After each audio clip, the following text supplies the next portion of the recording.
Welcome back दोस्तों। पिछले video में बहुत ज़्यादा प्यार देने के लिए आपका बहुत सारा शुक्रिया।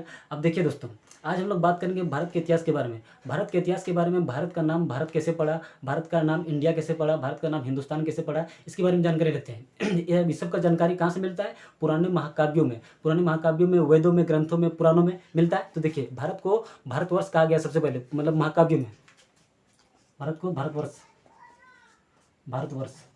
और भारतवर्ष का मतलब भारत का देश, भारतवर्ष का मतलब भारत का देश। ठीक है, यह हो गया। अब इंडिया, इंडिया नाम कैसे पड़ा?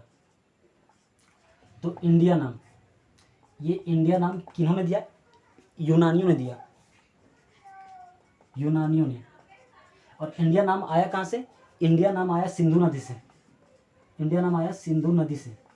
सिंधु नदी को क्या बोलते हैं? Indus river, Indus river, Indus river. Indus से इंडिया लिया गया। ठीक है, इंडस से इंडिया लिया गया। अब फिर हिंदुस्तान नाम भी हम लोग का है, हिंदुस्तान नाम है। तो हिंदुस्तान नाम किसने दिया? तो देखिए, मध्यकालीन, मध्यकालीन मुस्लिम इतिहासकारों ने, मुस्लिम इतिहासकारों ने, इतिहासकारों ने हिंदुस्तान कहा, हिंदुस्तान कहा, हिंदुस्तान कहा।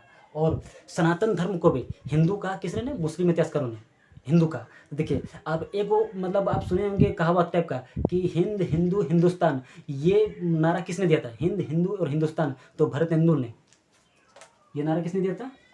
हिंद, हिंदू, हिंदुस्तान, भरत हिंदू ने, भरत हिंदू ने, भरत हिंदू ने ये नारा दिया था। अब देखिए, अब हम लोग बात करते हैं। देखिए, इतिहास की जानकारी सबसे पहले, दुनिया का सबसे प्राचीन ग्रंथ क्या है? प्राचीन ग्रंथ क्या है? तो वेद है। और वेद टोटल कितना होता है? 4 वेद होता है, 4 वेद होता है। चलो अब चारों वेद के बारे में हम लोग जानकारी लेते हैं। चारों वेद कौन कौन सा है? तो देखिए, सबसे पहले ऋग्वेद आता है, उसके बाद यजुर्वेद आता है, उसके बाद सामवेद, सामवेद के बाद अथर्ववेद। तो देखिए, चारों वेद के बारे में डिटेल में लिखते हैं। पहले इसको मिटा लेते हैं हम। चार वेद हम लोग का, चार वेद के बारे में बात करते हैं। देखिए, चार वेद को, जो चारों वेद का ज्ञान रखता है उसको चतुर्वेदी बोलते हैं, और जो 3 वेद का ज्ञान रखता है उसको त्रिवेदी बोलते हैं, और जो 2 वेद का ज्ञान रखता है उसे द्विवेदी बोलते हैं। ठीक है, अब देखिए वेद के बारे में। पहला ऋग्वेद, ऋग्वेद, उसके बाद हो गया यजुर्वेद, उसके बाद हो गया सामवेद, सामवेद हो गया, उसके बाद अथर्ववेद, अथर्ववेद। अगर ये 3 वेद को मिला दिया जाए तो इसको त्रिवेद बोलते हैं, त्रिवेद बोलते हैं। तो देखिए, यहाँ पर 4 वेद के बारे में बात हो रहा है, लेकिन देखिए सबसे प्राचीन वेद कौन सा है? ऋग्वेद। अब ऋग्वेद के बारे में बात करते हैं।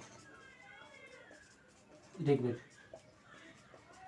सबसे प्राचीन वेद, सबसे प्राचीन वेद ऋग्वेद है। अब देखिए ऋग्वेद के बारे में। ऋग्वेद में 10 मंडल है, 10 मंडल है,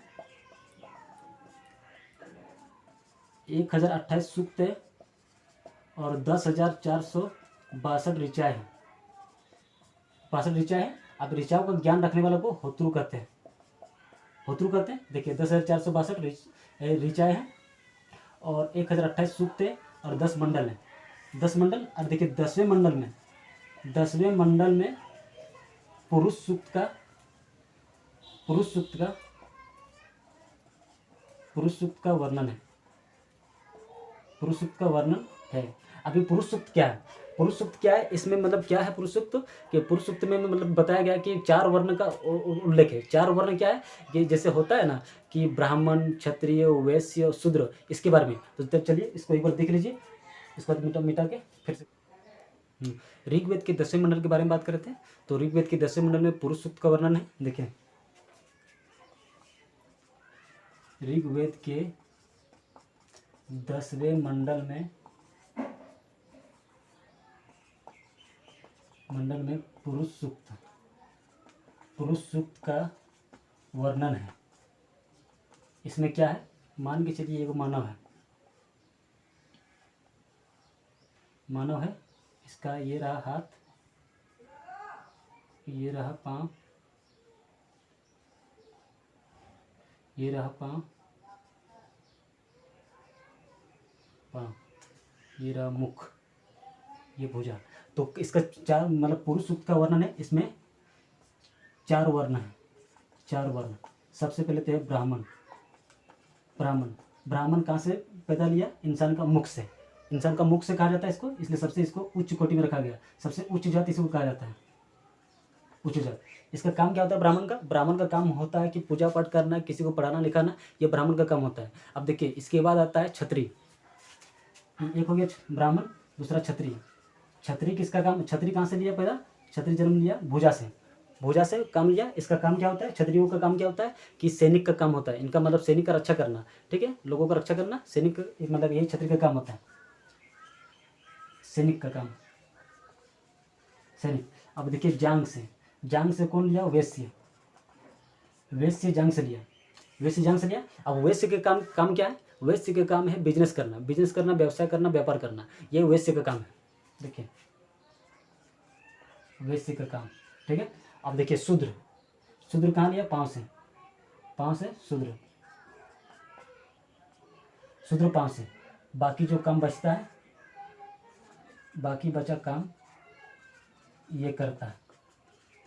देखिए वेदों का ज्ञान, वेदों का ज्ञान, वेद को पढ़ा सकता है ब्राह्मण, ठीक है, और वेदों को सुनने का हक तीनों को, ब्राह्मण क्षत्रिय वैश्य को है, लेकिन शूद्र को सुनने का भी अधिकार नहीं है, ये लिखा है, ठीक है। और देखिए पंडित सिर्फ ब्राह्मण बन सकता है, ठीक है, पंडित सिर्फ ब्राह्मण बन सकता है, बाकी ये सब नहीं बन सकता है, और शूद्र को सुनने का भी हक नहीं है, ठीक है।